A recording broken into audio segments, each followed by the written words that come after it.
बिस्मिल्लाहिर्रहमानिर्रहीम। Mohammad Shoaib Altaf advocate Adnan Roman officials के साथ एक और नई व्लॉग में आपकी खिदमत में हाजिर है। मैं इस time Bahawalpur district and session courts में मौजूद हूँ। मेरे साथ एक पर्सनैलिटी जो है वो अपनी पर्सनैलिटी के हवाले से पूरी कोर्ट्स में जो है वो फेमस हैं। तो उनका नाम है इरफान मुनव्वर भट्टी। उनसे जी अस्सलाम वालेकुम सर। वालेकुम अस्सलाम, कैसे हैं आप? सर अल्लाह का शुक्र। सर आप ये बताएं कि आपने लॉ कब किया?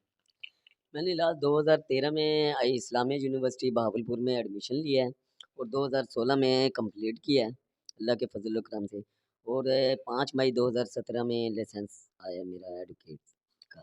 जी, इनका कहना था कि 5 मई 2017 को ये बार में एनरोल हुए थे। तो सर आप ये बताइएगा कि आपका लॉ करने का प्लान कैसे बन गया? मतलब इंस्पिरेशन आपको कहाँ से मिली? इंस्पिरेशन तो नहीं मिली, बहरहाल शुरू से जैसे मैं 9th 10th मैट्रिक की, उसमें ही शौक था कि एक वो लॉयर बनना है, तो उसके लिए वालिद साहब को बिका और अल्लाह के फज़ल व करम से मेरे वालिद साहब ने बहुत जदोजहद की मेरे लिए और अल्लाह ताला ने मुझे इस मकाम पे पहुँचाया। मैं बस सबसे पहले शुक्रिया अदा करूँगा अपने वालिद साहब का, जिन्होंने बेतहाशा कुर्बानियाँ दी और एक चहारुम के मुलाज़िम होते हुए, स्केल चार के मुलाज़िम होते हुए उन्होंने मुझे यहाँ तक में मेहनत करके, अपनी स्ट्रगल करके, खुद की कुर्बानी देके मुझे यहाँ तक पहुँचाया है। मैं उनका बहुत शुक्रगुज़ार हूँ। उसके बाद सबसे पहले शुक्रगुज़ार अल्लाह ताला का हूँ, उसके बाद मैं अपने वालिद साहब का बहुत शुक्रगुज़ार हूँ कि उन्होंने मुझे इस मकाम तक पहुँचाया। सर आप ये बताइएगा कि आपको क्या-क्या डिफ़िकल्टीज़ जो हैं वो फ़ेस करनी पड़ी यूनिवर्सिटी की लाइफ़ में यहाँ पे?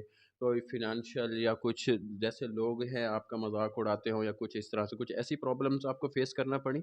देखिए, प्रॉब्लम तो जी किसी भी जगह जाएँ, कोई ये प्रोफ़ेशनल डिग्री लें, तो प्रॉब्लम तो बहुत सारी फ़ेस करनी पड़ती हैं। बगैर प्रॉब्लम के कोई भी इस स्टेज पे नहीं बन पहुँचता।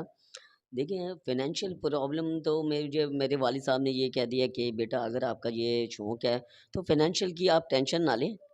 फ़ाइनेंशियल प म मुझ पे छोड़ दें, लेकिन आप मेहनत करें। तो उसके बाद बाकी रह गई पब्लिक की, पब्लिक देखें क्या नहीं करती है, हँसा ये मज़ाक ये होता रहता है, बातें भी होती हैं, तनकीद भी होती है और तनकीद तो देख लें हमारे वज़ीर-ए-आज़म पे भी हो जाती है, तो इसमें कोई वो नहीं होती लोग की जैसे उनकी सोच होती है, उनकी तरबियत होती है, वो वैसे बात करते हैं। यहाँ भी काफ़ी लोग होते हैं जो ये सोचते हैं कि यार ये वकील है, पता नहीं ये क्या करेगा, इसे केस कौन देता होगा? लेकिन शुक्र है उस मालिक की ज़ात का कि अल्लाह ताला का बहुत करम है कि जो भी केस देता है अल्लाह के फ़ज़ल व करम से आज बहुत सारे केसेस में मैं विन भी कर चुका हूँ और उनमें मैं प्रोसीडिंग भी करवा रहा हूँ और माशाल्लाह सीनियर वकील के सामने मैं उनकी रिस्पेक्ट भी करता हूँ और उनके साथ मैं पेश भी होता हूँ उनके अपोजिट लॉयर के तौर पे। पॉलिटिकल स्टेटमेंट ना दें, आप ये बताएँ कि आपको लाइफ़ में किसी से प्यार हुआ कभी? येस या नो कर दें ताकि मेरे व्यूअर्स जो है ये बेताब होके जानना चाहते हैं इस हवाले से। प्यार हुआ भी था और उससे अल्लाह के फ़ज़ल व करम से मेरी शादी भी हो चुकी है और मेरे बच्चे भी हैं उससे शुक्र है अल्हम्दुलिल्लाह उस मालिक का करम है। पहले मैंने वो जो मेरा प्यार हुआ था उसकी डिग्री हासिल की, जिसे निकाहनामा कहते हैं और उसके बाद वो उसने मेरे साथ मिल के उसने कहा नहीं अब ये डिग्री ले लिया अब अल्लाह के फ़ज़ल व करम से वकालत की डिग्री ले। तो मैंने एडमिशन जब लिया उसके बाद मेरे लिए एक बहुत ही स्ट्रगल सामने आ गई, फेस करना पड़ा क्योंकि एक अल्लाह ताला ने मुझे नेमत भी दे दी थी। मेरा एक बेटा था, तो वो भी तकरीबन साल 1 का हो गया था। उसके लिहाज से फ़ाइनेंशियली मुझे वालिद साहब सपोर्ट ज़रूर करते थे, लेकिन फिर भी मुझे ये फेस था कि नहीं यार अपना कमाएँ और बच्चों को अपना वो करें। तो उसके लिए मैं अल्लाह के फ़ज़ल व करम से मेरे काफ़ी व्यूअर्स भी जानते होंगे कि मैं ड्रिंक स्टेडियम में सुबह जाता था 9 बजे यही वकालत के लिए पढ़ता था वहाँ और दोपहर ज़ोहर के टाइम वापस जाता था घर। फिर शाम को दोपहर को 3 बजे जाता था, फिर मगरिब की नमाज़ पढ़ के वापस आता था। आप अपनी लाइफ़ से हैप्पी भी हैं? वो उस मोहब्बत ने मोहब्बत का हक़ भी अदा किया या आपको के लिए प्रॉब्लम जैसे आजकल चल रहा है सिस्टम इज़्दिवाजी ज़िंदगी में अक्सर लोग जो हैं डिस्टर्ब हैं। तो सर आप अपनी मोहब्बत के बारे में क्या कहना चाहेंगे मेरे व्यूअर्स को कि क्या उसने आपका साथ दिया कि नहीं? शुक्र है अल्हम्दुलिल्लाह अल्लाह के फ़ज़ल व करम से मैं अल्लाह का जितना शुक्रिया अदा करूँ, बहुत कम है। मेरी जो लवर थी, ये जो मेरी मिसेज़ बनी, وہ ہر لحاظ سے میرا انہوں نے ساتھ بھی دیا، میرے لیے جتنی جدوجہد تھی، قربانی تھی انہوں نے دی۔ یہ دیکھ لیں میں مجھے کسی چیز کی ٹینشن نہیں ہونے دی، نہ ہی کسی طرح انہوں نے پیچھے ایک قدم بھی نہیں ہٹیں۔ ان کا بہت شکر گزار ہوں میں، اور بہت انہوں نے حد سے زیادہ میرا ساتھ دیا ہے، اور آج اس پہ ہوں۔ اگر وہ ساتھ نہ دیتے تو شاید میں پریشانی میں مبتلا ہوتا اور یہاں نہ آ سکتا۔ جی ویورز، یہاں پہ یہ کہنا غلط نہیں ہوگا کہ ہر ایک کامیاب مرد کے پیچھے ایک عورت کا ہاتھ ہے، تو عرفان صاحب جو اپنی پرسنالٹی کے حوالے سے ہر دل عزیز ہیں، ایون کہ بھاولپور، یسمان اور حاصل پور کے بارس میں بھی ان کو ایک ڈیفرنٹ مقام حاصل ہے۔ ججز کی کمیونٹی میں بھی ان کو بہت عزت احترام کی نگاہ سے دیکھا جاتا ہے، اور ماشاءاللہ یہ ڈے بائی ڈے جو ہے اپنے ورک میں ترقی کر رہے ہیں۔ تو میرا سر، میری طرف سے، میرے چینل کی طرف سے آپ کے لیے ہماری بہت بہت بیسٹ وشیز ہیں۔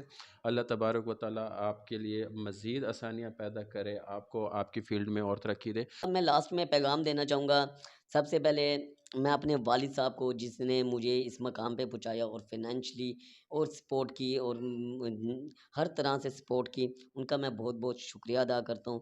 اس کے بعد میں اپنی والدہ کا شکریہ ادا کرتا ہوں کہ جب میں پیپر LLB کے پیپر دینے جاتا تھا تو میری والدہ، میں گھر سے نکلتا تھا سورج یاسین اٹھا کے بیٹھتی تھیں، اور جب میں واپس آتا تھا تب تک جب سورج یاسین بند نہیں کرتی تھی، پڑھتی رہتی تھی جب تک میں پیپر دے کے گھر قدم نہیں رکھتا تھا۔ میں ان کا بھی بہت بہت مشکور ہوں کہ اللہ تعالیٰ کے فضل و کرم سے اور ان کی دعاؤں سے مجھے آج یہ مقام ملا ہے۔ اور اس کے بعد میں اپنی مسز کا بھی اور اپنی لور کا بھی شکریہ ادا کرتا ہوں کہ ان کے وجہ سے بھی آج اللہ کے فضل و کرم سے یہ ہے۔ اگر یہ کہا جائے کہ میرے اس کامیابی کے پیچھے کس کس کا ہاتھ ہے، تو سب سے پہلے میرے والد صاحب، سیکنڈلی میری والدہ جنہوں نے بہت دعائیں کی اور انہوں نے بہت میرے لیے کیا، اور تھرڈ میں میری مسز، میری مائی لو، میرا پیار، جس نے مجھے مینٹلی ڈسٹربنس سے بچایا اور مجھے یہاں تک پہنچنے کے لیے ہر دم کہا نہیں آپ چلیں، انشاءاللہ اللہ تعالیٰ کرم کرے گا۔ جی ویورز، آپ یہ دیکھیں کہ سچا پیار جو ہے نا وہ چھپتا نہیں ہے، تو یہ سٹیٹمنٹ دیتے ہوئے عرفان صاحب جو ہے وہ ایموشنل ہو گئے۔ تو سر آپ ہمارے چینل کے ذریعے سے اپنی وائف کو آئی لو یو بول دیں سر۔ دیکھیں جب لور ہے تو اس کے لیے آئی لو یو پیسے ضروری تو نہیں ہے، لیکن میں انشاءاللہ یہ کہوں گا، آج گھر جا کے آئی لو یو کہوں گا۔ نہیں گھر جا کے نہیں، میں یہیں پہ کہہ دیتا ہوں کہ آئی love you, I love my wife, اور میں اس کی بہت قدر کرتا ہوں، میں بہت پیار کرتا ہوں، تو I love you Aqsa Shahid. Thank you very much sir.